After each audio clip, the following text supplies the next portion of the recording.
नमस्कार दोस्तों, स्वागत है आपका आपके चैनल कृष्णा वेद स्टडी पॉइंट पर। तो दोस्तों, अगर आप हिंदी एलटी टीईटी की तैयारी कर रहे हैं तो ये आपके लिए काफ़ी हेल्पफुल वीडियो है। और आप अगर मेंस का पेपर देखना चाहते हो कि मेंस का पेपर कैसा आ सकता है तो ये वीडियो काफ़ी हेल्पफुल रहने वाला है आपके लिए। साथियों, जैसा कि आपको पता है कि अगर हिंदी टीईटी की तैयारी कर रहे हो तो आपने उसको कई भागों में बांट रखा होगा। जैसे कि आप हिंदी साहित्य, साथ ही साथ आपका काव्य शास्त्र, साथ ही साथ आपका संस्कृत साहित्य, साथ ही साथ आपका सामान्य हिंदी। तो ऐसे आपने अलग अलग पार्टों में बांटकर अगर आप तैयारी कर रहे हो तो आपकी तैयारी अच्छी हो पा रही होगी। इसी तरह से इस पेपर को भी मैंने ऐसे ही बांट रखा है और आप उसी तरह से देखें। सबसे पहले हम हिंदी साहित्य का पेपर देखेंगे, उसके बाद हम सामान्य हिंदी का देखेंगे, उसके बाद संस्कृत का पेपर देखेंगे कि मुख्य परीक्षा का प्रश्न पत्र जो है कैसे बन के आ सकता है। वीडियो को पूरा देखने की कोशिश करें। मुझे लगता है कि अगर वीडियो को पूरा देखोगे आप अच्छी तरह से लाभान्वित हो पाओगे और साथ ही साथ एक अतिरिक्त बेनिफिट रहेगा आपके माइंड में, क्योंकि आप मुख्य परीक्षा का जो पेपर हो सकता है उसकी एक कंसेप्ट आपके माइंड में क्लियर हो जाएगा कि ऐसा प्रश्न आने वाला है और ऐसे हमको तैयारी करनी चाहिए। अगर आप 1 घंटा पर डे या 1 घंटा पर डे अगर कुछ लिखने की कोशिश करोगे तो आपकी जो शुद्ध वर्तनी है वो भी ठीक हो जाएगी। साथ ही साथ आपके माइंड में थोड़ी सी एक क्लियरिटी रहेगी फ्यूचर को लेकर कि जो पेपर है हमारा ऐसा आ सकता है, उसके उत्तर मैं आसानी से लिख सकता हूँ। तो दोस्तों, सबसे पहले देखते हैं हम हिंदी साहित्य। जैसा कि ये देख सकते हो आप, पेपर है हिंदी साहित्य का जो कि आयोग द्वारा लिया गया है।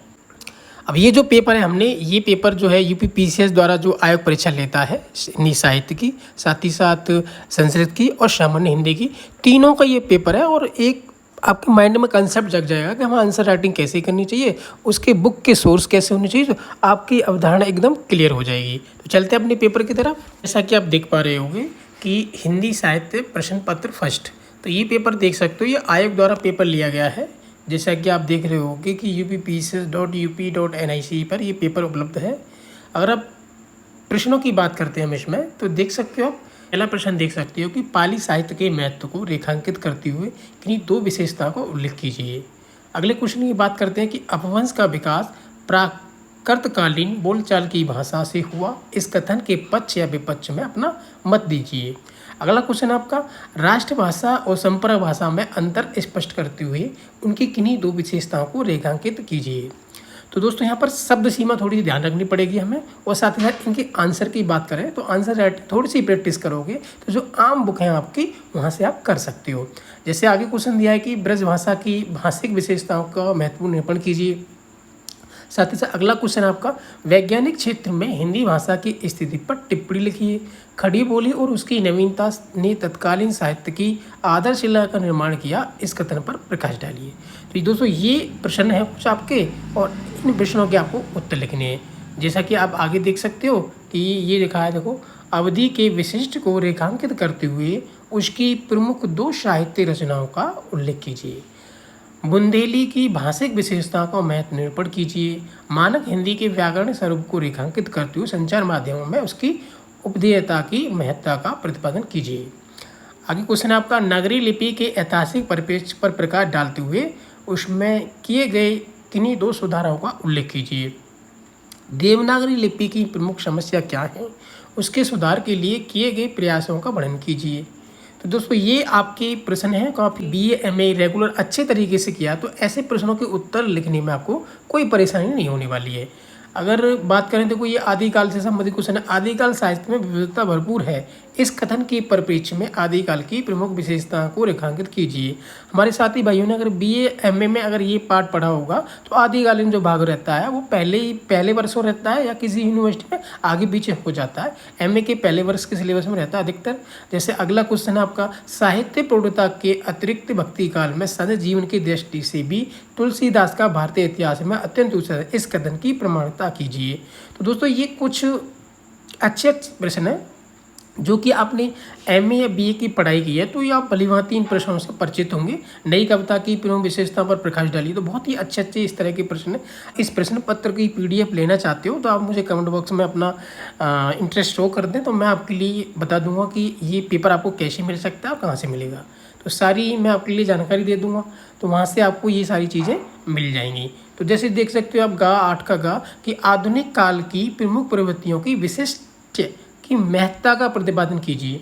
तो दोस्तों ये वही जो आप बीए एमए में जो पढ़ाई करते थे उसी तरह के क्वेश्चन है और उनको थोड़ा अच्छे तरह से लिखना है, बस थोड़ी सी प्रैक्टिस रखनी है। जैसे एमए पीए में हम जैसे लिखते थे तो इतने नंबर वहाँ पर मिल जाते थे हमें, लेकिन यहाँ थोड़ा सा मूल्यांकन जो है अच्छा होता है, तो वहाँ पर जो हम पहले लिखते थे उस तरह से नहीं, थोड़ा सा अच्छा लिखना होगा यहाँ पर, बस इतना है बस अंतर।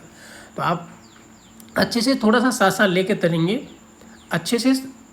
अच्छे से प्री की तैयारी कर पा रहे हो तो आप मेन को भी थोड़ा सा अगर एज दोगे तो उसका एक्स्ट्रा बेनिफिट आपको रहेगा। ये रहा आपका पेपर, और आप अपनी एक अवधारणा निश्चित करें कि हमारी तैयारी हम कैसे कर सकते हैं। तो दोस्तों कुछ नहीं, आप एमए बीए की अगर आपके पास टेक्स्ट बुक है तो वहाँ से आप तैयारी कर सकती हो। तो ये तो रहा हिंदी साहित्य वाला पोर्शन। अब मैं आपके लिए दिखाता हूँ कि जो सामान्य हिंदी का प्रश्न पत्र है वो कैसे बन सकता है। तो दोस्तों बात करते हैं कि जनरल पार्ट कैसा आएगा, सामान्य हिंदी कैसा आएगा आपका जो पेपर है एलटी का। हो सकता है आपको ऐसे गद्यांश दे दिया जाए और उसमें से कुछ प्रश्न नीचे रहे उसके प्रश्नों को उत्तर लिखवाया जाए, तो ऐसा आ सकता है ये भी पेपर आपका।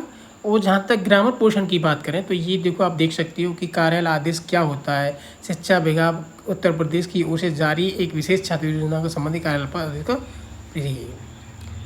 तो दोस्तों ये देख सकते हैं आप, निम्नलिखित शब्दों की विलोम शब्द लिखिए। तो ये विलोम शब्द आ सकते हैं कुछ लिखवाने के लिए। इसी तरह से उपसर्ग है नीचे आपको कि निम्नलिखित शब्दों में उपसर्ग को निर्देश कीजिए। साथ ही नीचे लिखा है कि निम्नलिखित शब्दों को प्रयुक्त प्रत्ययों को अलग कीजिए। आगे प्रश्न आपका कि निम्नलिखित वाक्यांश पदबंधों के लिए एक एक शब्द लिखिए। नीचे आपका निम्नलिखित वाक्यों को शुद्ध कीजिए। आगे फिर आपका निम्नलिखित मुहावरों लोकोक्तियों को अर्थ लिखिए और उनका वाक्यों में प्रयोग कीजिए। तो ये आयोग द्वारा जो हिंदी का जो सामान्य हिंदी का प्रश्न बनता है वो यही प्रश्न है ये। और इस तरह पे प्रश्न आ सकते हैं आपकी कि देखो मुखिया की ओर से पंचायत से कोविड-19 हो रही मृत्यु संबंधी एक सरकारी पत्र जिलाधिकारी को लिखिए। तो ऐसे पत्र भी लिखने के लिए आ सकते हैं। तो ये सामान्य हिंदी के अंदर रहने वाला है जो कि आपका सेकंड पार्ट मान सकते हो, और साथ ही साथ जो थर्ड पार्ट है वो आपका संस्कृत मान सकते हो और एक हिंदी वाला पार्ट। तो दोस्तों ये है संस्कृत के प्रश्न कैसे बन सकते हैं, जो कि थर्ड पार्ट में बोला था आपके लिए कि संस्कृत के प्रश्न ऐसे बन सकते हैं, जो कि हमारा एक छोटा सा सिलेबस है, उस सिलेबस से कैसे प्रश्न बन सकते हैं ये देख सकते हो। कि संस्कृत गद्य काव्य के उद्भव एवं विकास पर निबंध लिखिए तथा 5 गद्य काव्य के नाम लिखिए। अगला प्रश्न है आपका निम्नलिखित वेदांगों का संक्षिप्त लिखिए। निम्नलिखित पर संक्षिप्त टिप्पणी लिखिए। तो जैसा कि हितोपदेश, श्रीहर्ष, नाटककार, भास, तो ये आपने पढ़े होंगे, तो उसी तरह के ये आपके प्रश्न है। और एक छोटा सा ये अनुवाद हो सकता है कि अनुवाद आ जाए, क्योंकि मुझे लगता नहीं है कि अनुवाद आए, तो ये अनुवाद भी है इसमें। तो ये इसका प्रश्न का ऐसे इस तरह से रहने वाले हैं। और ये एक प्रश्न है आपका कि निम्नलिखित को उदाहरण सहित परिभाषित करते हुए उनकी प्रमुख विशेषता पर टिप्पणी लिखिए कि भाई खंड काव्य होता क्या होता है, नाटक क्या होता है, गीत काव्य क्या होता है। तो ये सामान्य से प्रश्न रहने वाले हैं, जैसे कि आपने पढ़े होंगे संस्कृत साहित्य के अंदर, जो कि संस्कृत हिंदी दोनों के अंदर आते हैं। दोनों के अंदर खंड काव्य, नाटक, गीति काव्य क्या होता है ये सब बताया जाता है आपके लिए, और सब आपने पढ़ा होगा। तो जो पढ़ रखा वही पूछा जाएगा बस।